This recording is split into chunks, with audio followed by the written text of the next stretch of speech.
Mary Burward.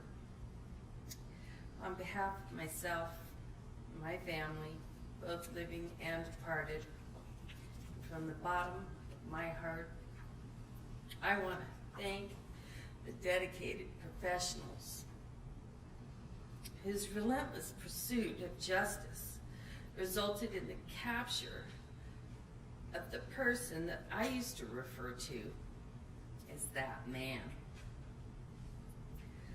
The man we know is Joseph James DeAngelo. I'm forever grateful to all of those involved in making it possible to bring him here to justice so he can be held accountable for all of these crimes, even the ones outside statute of limitations. I'll start by saying that impact, it doesn't go away. We live with it. It moves in and out of the blind spots of the rear view mirror of our lives going forward. And it's always there. I want to share with you some thoughts from 13-year-old Mary and bring you up to date with the 54-year-old Mary you see here today.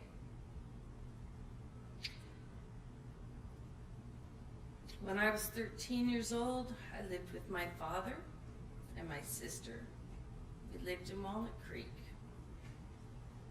It was a happy place. It was a lovely court. It was a lovely life. On June 25th, 1979, at 4 a.m., Joseph James DeAngelo forced his way into my home, into my life, into my room. A child's room, personally decorated with hand-painted hearts and rainbows, and quotes about love and kindness decorated the walls. Heart and rainbows and unicorn mobiles hung from the ceiling. It was a child's room. He raped me. He stole my innocence, my security, threatened my life, threatened the lives of my family. I was 13 years old. That night, afterwards, I had to break the ties on my legs, thinking mind over matter, mind over matter, mind over matter. I had to open my bedroom door with my hands tied behind my back. The whole time thinking I had to go through my father's door and tell him what had happened. I ran to his door with my hands still tied behind my back. Daddy, I've been raped. He flew out of his bed. He started crying. I had never seen him cry before. Never. He called the police, and I was taken to the hospital.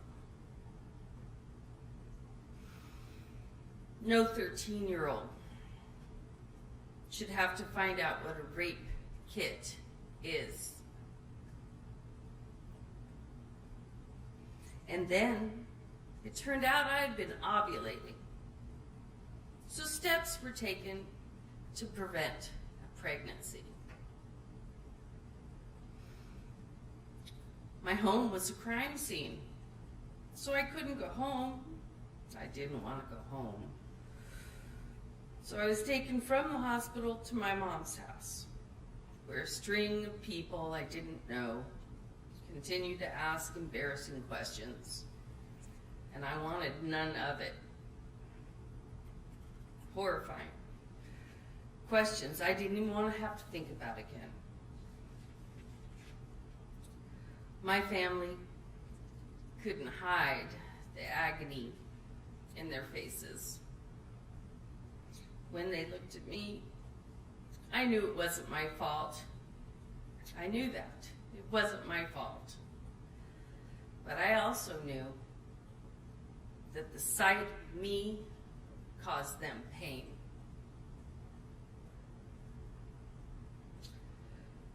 There are things you can't unsee. Eventually that night, they took me back home. And when I went to kiss my dad goodnight, I asked him if I could sleep with the lights on. His voice cracked when he told me yes. He had already installed locks on my door. For years, I would sleep with the lights on. I would get out of bed. Right after I had locked the door, I'd get out of the bed, go back, check the lock. Wake up every morning at 4 a.m. Check the lock again. And lay there and wait until daylight. When summer was over and 8th grade began, I would get ready for school. I was up early, 4 o'clock. I would leave the house, and as soon as I left and stepped out that door, a neon sign lit up my forehead and it said, "Raped." And I couldn't turn it off. So I had to be brighter than that sign. When I went to school, I tried to prove that I was no different than I had been before. Dad tried to return my life to normal. He devoted more time and attention to me. I was a cheerleader. He was a cheerleader's dad. He painted the house a different color. He changed landscaping. He put extra security locks on all the doors, but nothing could fix it. I didn't feel safe there. Cheerleading helped me. My friends helped me. They would take me on vacations. They had me stay with them in their homes because I didn't want to be at home. Last thing I wanted to do was be in that house. Just anything they would do to make sure that I would feel like the normal 13-year-old Mary, not that girl who'd been raped.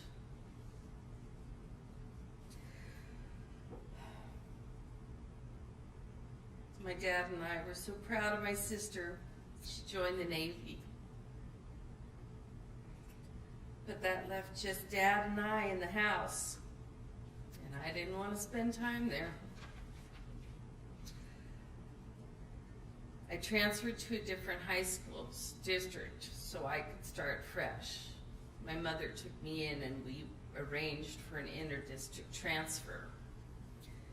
I figured that the more people I met, then the more friends that I made that didn't know what happened to me, they would eventually add up and outnumber the friends that did know. Oh, I kept my old friends, and I made new ones, and I've got a lot of friends. My dad was there for me. He supported me. He was all in. He encouraged me. He was my biggest fan, and he was my compass. 2 days before my 16th birthday, on April 15th, 1982, I woke up and found my father dead. He was in his bed. He had died of a massive heart attack. He was 49 years old. I believed that he died of a broken heart. If I hadn't been raped, I I thought my father would still be alive, and that man killed him slowly.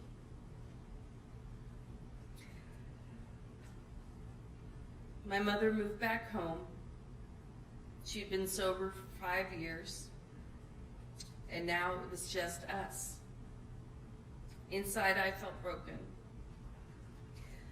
I had been left to move on without my strongest supporter. Thinking to myself, I wasn't important enough. I really didn't matter. I was somehow unworthy. But I had my mom and my sister and an extended family of friends, mentors, and teachers. These people were my army. In my 20s, I worked in retail, always wondering if I would run into him and not know it. I began drinking, doing a lot of partying, kept me numb. In my 30s, I struggled with long-term relationships.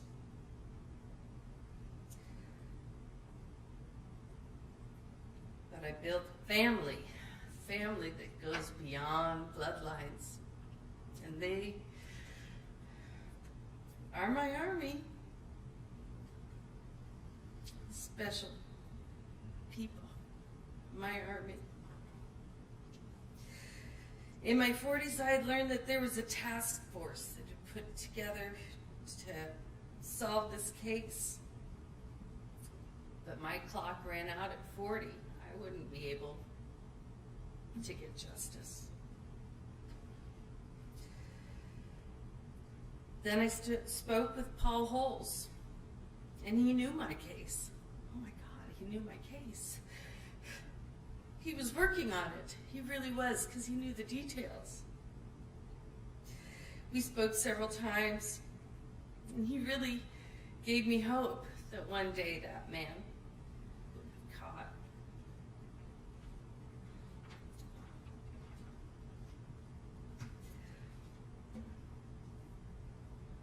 Then, a week after my 52nd birthday, on April 24th, he was captured. I'd be consumed now with the details of my assault. Now I had to see them through adult eyes. The darkness was overwhelming.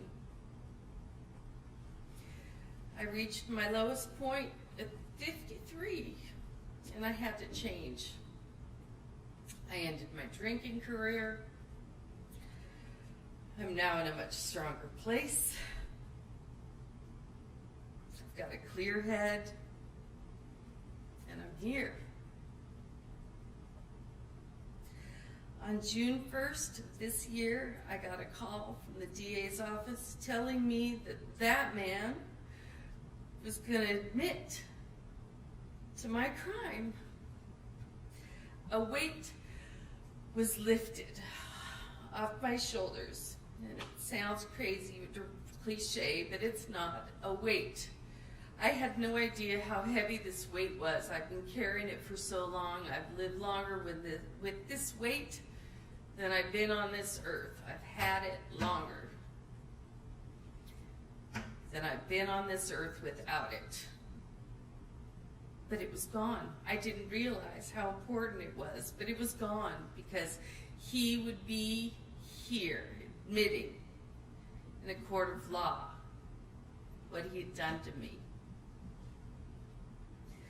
Finally, I can go forward.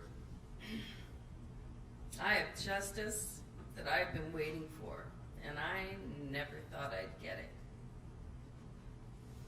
I have a full second half of my life ahead of me, and you've got what you got. However, 13-year-old Mary needed justice. If only back then, someone could have said to me with confidence, if they could have said to me that one day he'd be caught and one day he'd be held accountable. I can't help but think what a difference that would have made for my future. My name is Chris Pedretti, and thank you for allowing me to share the impact that Joseph James DeAngelo had on me the night he raped and threatened constantly to kill me.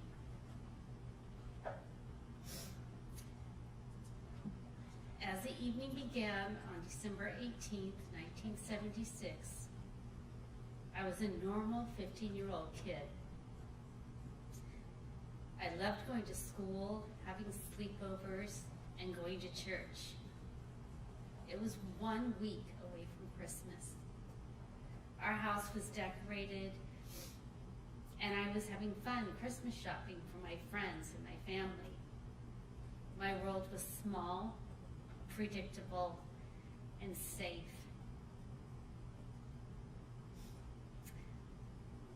But by the time that night came to an end, my world changed forever. My safety was shattered as a masked man, DeAngelo, yielding a knife, told me he would kill me if I didn't do what he demanded.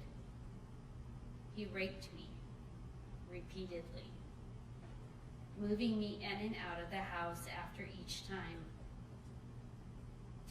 He made himself comfortable in my home, and he stole my family's personal belongings as I lay helpless or sat tied, gagged, blindfolded, and naked in the cold December night, waiting for what unthinkable act he would violate me with next.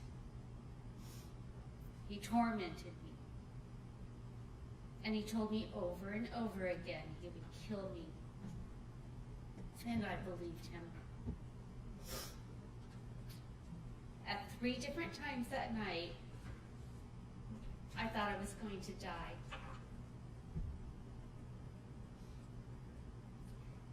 I sang Jesus Loves Me in my head as I waited to die. The next morning, December 19th, I woke up knowing I would never be a child again. And although I was truly grateful to be alive, I also felt that I had died.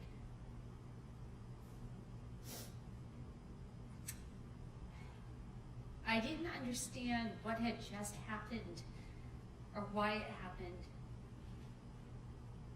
I didn't understand what kind of God would allow this to happen to me when I tried so hard to be good. I didn't understand why I didn't have friends anymore, or why my parents told me to never talk about that day, the day I was raped, tormented, and accepted that it would be my last.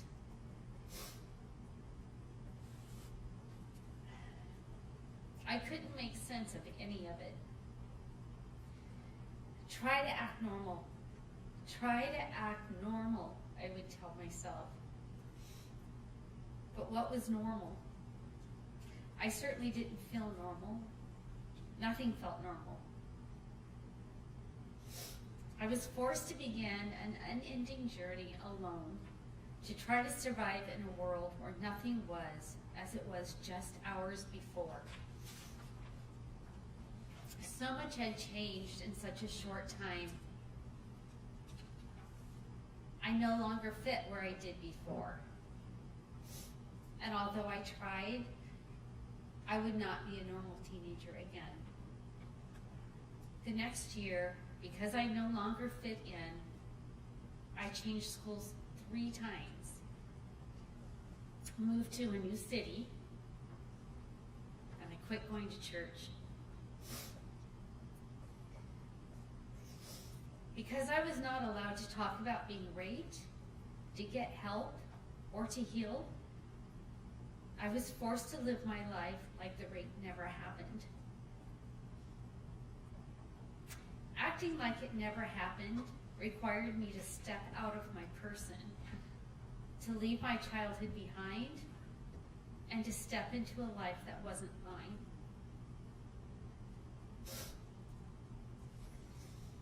I struggled the next 41 years with extreme panic attacks, failed relationships, frequent job changes, unhealthy coping mechanisms, and few friends.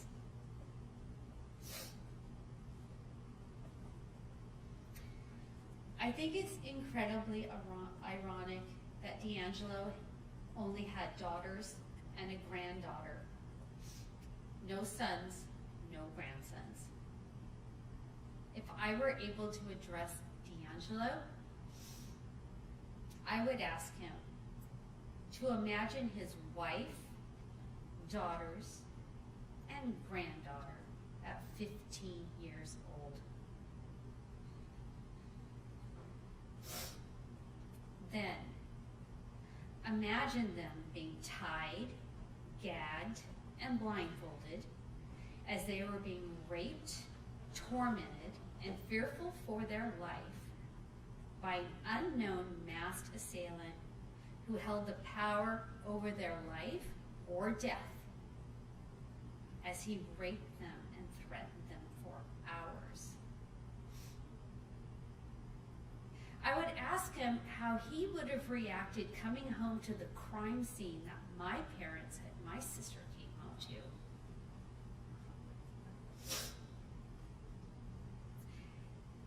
How would he be able to watch helplessly as they struggled to make sense of what they did to deserve such a devastating act of hate? How it would permeate the core of their very being. I understand that no amount of therapy can bring back those years to me the way they were supposed to be. D'Angelo stole my formative years. He stole my youth, my innocence, my faith, and my trust. Who could I have grown up to be?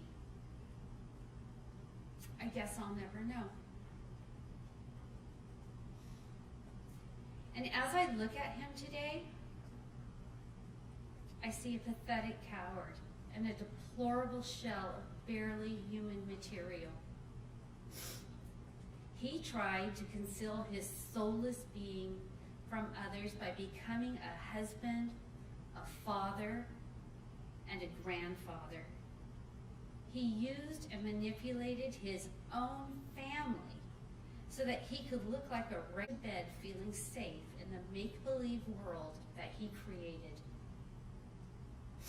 His family has been forced to walk a torturous and undeserved journey as they learned the East Area rapist Golden State Killer's identity, Joseph James D'Angelo, her husband, their dad, her grandpa.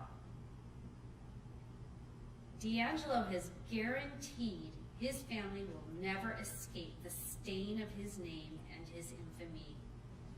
These innocent people do not deserve to carry his humiliation, yet they have no choice. If I could speak directly to D'Angelo, I would ask him, do you feel any remorse for what you did to me? For the people whose lives you sadistically cut short? Or for the years of pain to your victims and their family? Do you finally feel humiliated? Your secrets have been exposed. Your double life is over. The world, and I mean the entire world, knows who you are and what you did. You will forever be known as a repulsive coward who hid behind a mask of evil. The devil can keep you company in your prison cell as he gnaws away at whatever soul you have left, at whatever life you have left. It brings me great satisfaction to see you in your assigned orange jumpsuit, powerless and handcuffed in all aspects of your already miserable life. You hid in plain sight, but you are now visible for everyone to despise, loathe, and abhor. You are finally getting what you deserved all along. Understand, D'Angelo, there's not a prayer strong enough to save you. Your Honor, once again, thank you for allowing me to share how D'Angelo's burnt soul has invaded my life. Though I have found my way to a happy and safe life once again, D'Angelo deserves his sentence of life without parole in the most dark and lonely containment. If I had my way, D'Angelo would only be provided our impact statements as reading material for the rest of his days. D'Angelo must not be allowed to ignore what he has done for as long as he breathes. For decades, he lived free in the same neighborhood that I lived in, as well as many others. He was free while each of his victims and their families lived in pain, often nearby. Who knows how many times I passed him in the grocery store or sat near him at a restaurant, oblivious to the fact that the rapist who took so much from me was only a few feet away. There are parts of me that spent more than 4 decades alone, entrapped in a virtual hell that D'Angelo sentenced me to in 1976, from which I could not escape. I used to wonder why I was chosen to be his victim. It used to keep me up at night. It was the only question I had for him. Why? What could I have done differently to create a different ending that night? It is only since his capture that I have found freedom from his evil. I'm forever grateful for the support I have received through love and caring of my family and friends, through therapy, meeting and sharing experiences with other survivors, support from the victim advocates, and reaching out to other victims of rape that have long kept their silence for fear of being ostracized. Standing here today, the knowledge that D'Angelo will spend the rest of his life in prison for his heinous acts has ended my dark journey so that I may begin a new one. So where will this new journey lead me? This experience has taught me the importance of supporting those that have been sexually assaulted. I spent years, decades really, feeling shame and guilt for what happened to me. And yet it wasn't my fault. It was something that was done to me, not because of me. Through this experience, I have learned how utterly important it is to be able to express out loud in some manner, whether verbally or in writing, that the shame and guilt belongs to the rapist, not the victim. Most importantly, saying it out loud reinforces that we did not deserve to be raped. We did nothing wrong, no matter what the circumstance. The sheer act of stating it out loud to others who understand and have had similar experiences is liberating in a way that most cannot comprehend. Today, right now, I start my new journey. I've received overwhelming support from so many people. It's time to pay it forward. I hope to provide support to those as so many have done for me. It truly has changed my life. Thank you. My name is Elizabeth Hupp, and I would like to talk to you about my father, Claude Snelling, who saved my life when I was just 16 years old. It had been all over the local news about the man they called the Visalia ransacker, who was breaking into people's houses, going through underwear drawers, and taking items of no value. I could never imagine that the man who had been stalking me and peering in my bedroom window during the previous months would end up changing my life forever.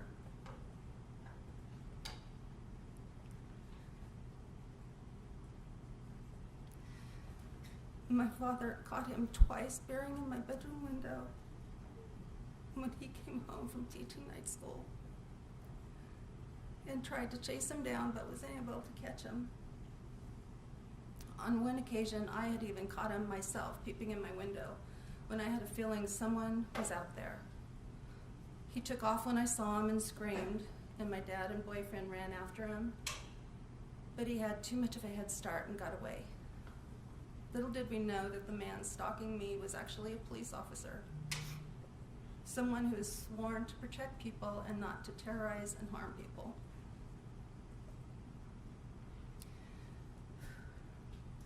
On September 10th, 1975,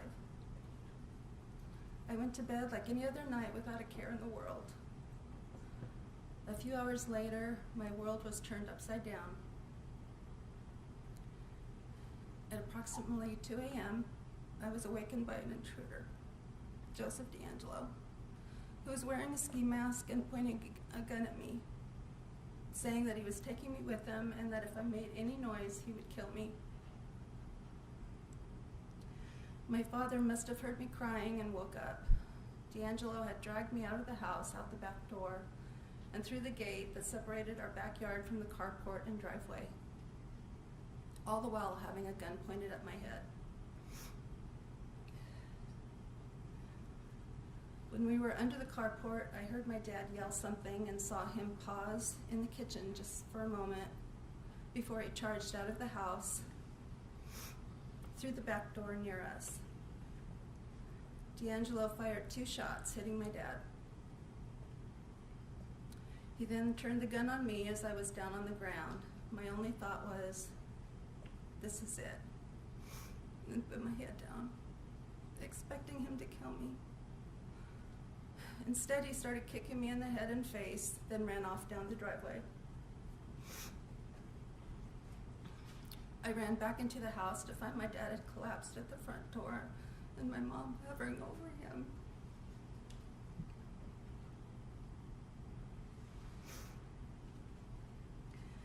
I know in my heart that he was still trying to save me by going through the front door and cutting him off in the front yard, but he never got that far. My dad lay at the front door, bleeding to death.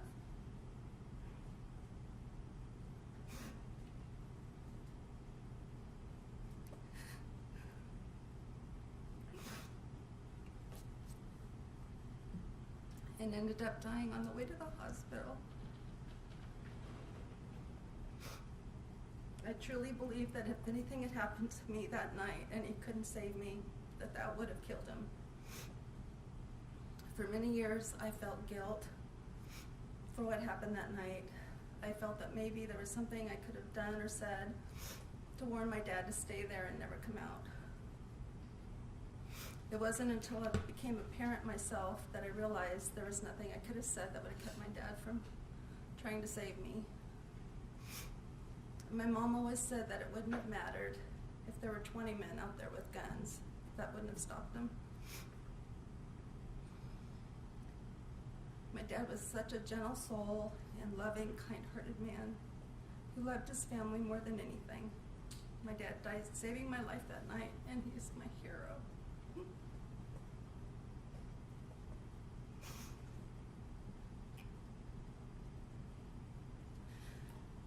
My dad and I were always very close, and I loved him so much.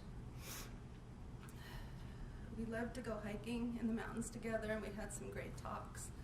He was such a wonderful dad, was never judgmental and wouldn't preach to me. Instead, through talking about a situation I was dealing with, whether it was school, friends, or boys, he would help me figure things out on my own. My mom and dad both had a very strong faith in God, and we were always very active in the church.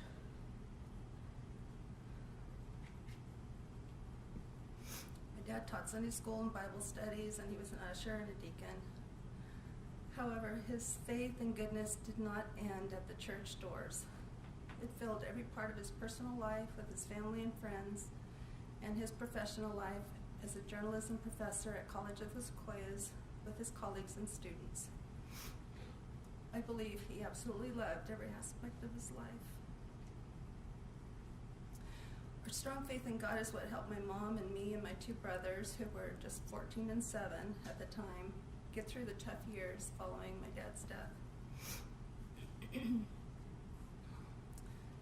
We somehow managed to stay in the same house, but with added security. I slept in my mom's room for the next year because I was too afraid to sleep in my bedroom and be by myself. Knowing that my dad's murderer was never caught and was still out there somewhere left us all feeling very vulnerable. I was told by the detectives that since I was the only living witness to my dad's murder, there was a chance he could come after me. The police gave us extra security and patrolled our neighborhood every night to keep watch on our home, but I still lived in fear. Eventually, with God's help and the love and support of our family, friends, and our church family, our fear and grief lessened with time, and we started getting on with our lives. My mom never worried that the murderer was not caught.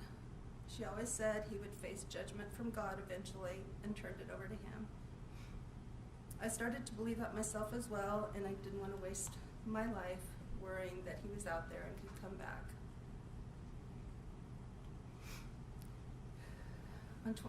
On April 24th, 2018, I was shocked when I was informed that Joseph DeAngelo was arrested in Sacramento and would be facing 13 murder charges, including my dad's. I truly never thought I would live to see that day, but unfortunately my mom did not. My name is Robert Hardwick, and this is my beautiful wife, Gay, who I love today as much as I did when the attack took place. On March the 17th, the day of the attack, I was living with my beautiful girlfriend in a home we had just purchased months earlier. We had not yet married. I had graduated from McGeorge Law School, and I had worked about a year and a half as a public defender in San Joaquin County. I progressed on to, I left the public defender's office I took a job with one of the best private attorneys, small firm in Stockton, and I worked directly under Mr. Maxwell Freeman, who I consider one of the best attorneys in San Joaquin County. My wife-to-be had graduated from UOP, and she was working as marketing director. At the time, on March the 17th, before the attack, we felt like all young people want to feel, to be successful, to be productive, and to be moving forward with somebody you love. We had all those things. Then on March 18th, 1998, Joe Angelo appeared in our life. He broke into our home. He tied me up at gunpoint. He assaulted and raped Gay repeatedly. It was terrifying for me because I was totally helpless. I could do nothing to protect her.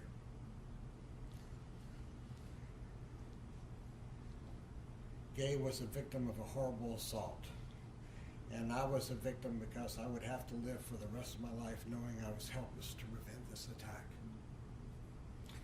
After attack, we would go to bed at night hoping to get a complete night's rest. However, if we heard anything in the middle of the night, we would proceed to our friend's house a few doors away, where they would welcome us on their couch in the family room. So we could be able to feel halfway safe and be able to work the next day. This house happened countless of times in the months that followed the attack. We could never feel secure in our own home. So finally we decided it was futile, and we put the house for sale. We moved to a new home the next year. We got married, and we had our first child. That first child was approximately 3 years after our attack. The marriage is about a year and a half after the attack. Even after the birth of our first child, my wife, Gay, was having severe anxiety problems and stress levels. And because of this and a career that she could not handle anymore, and the birth of a child, we separated. we lived apart for approximately 6 months.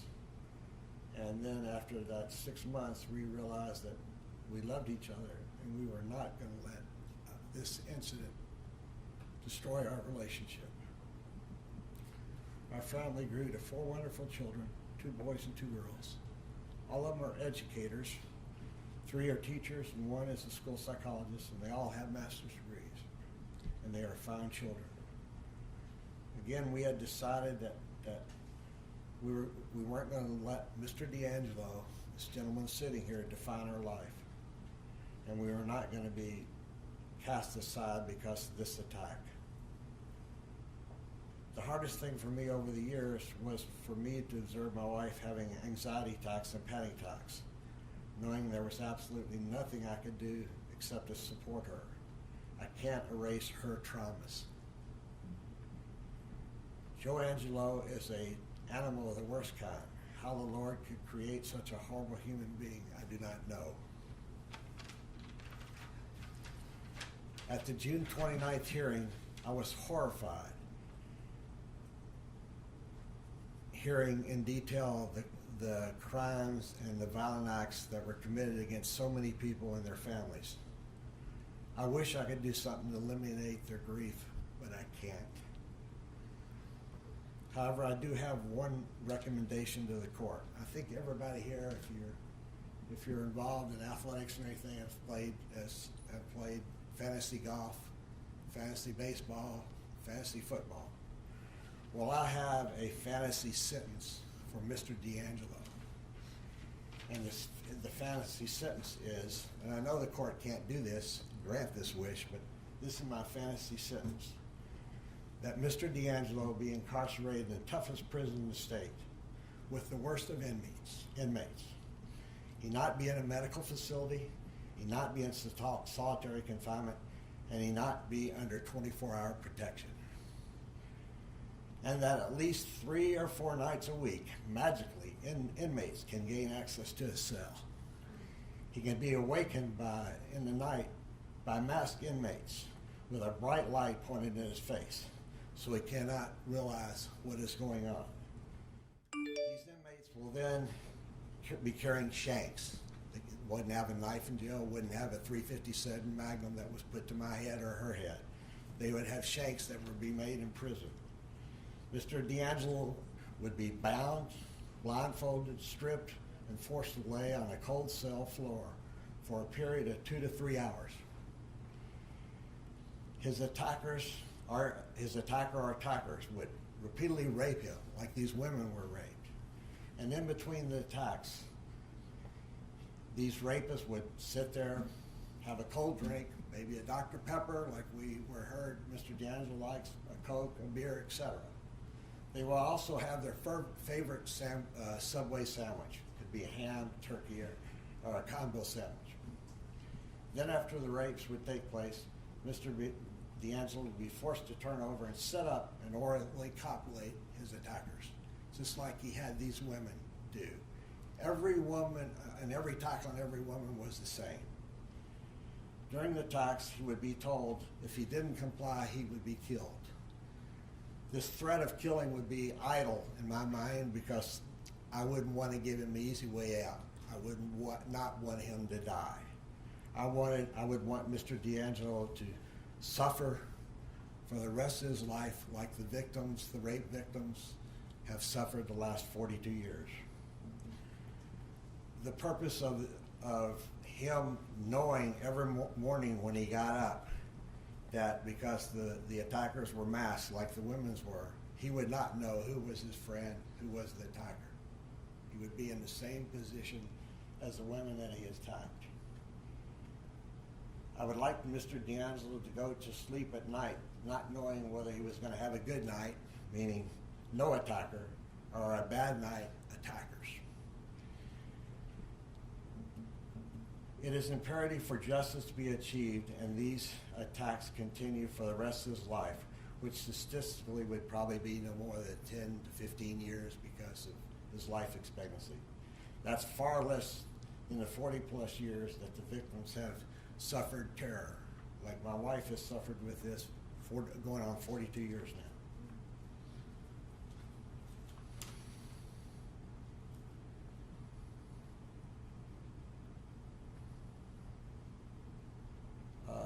this is what I realize. This is a wish list, and I know it can't happen. But again, this is a fantasy sentence.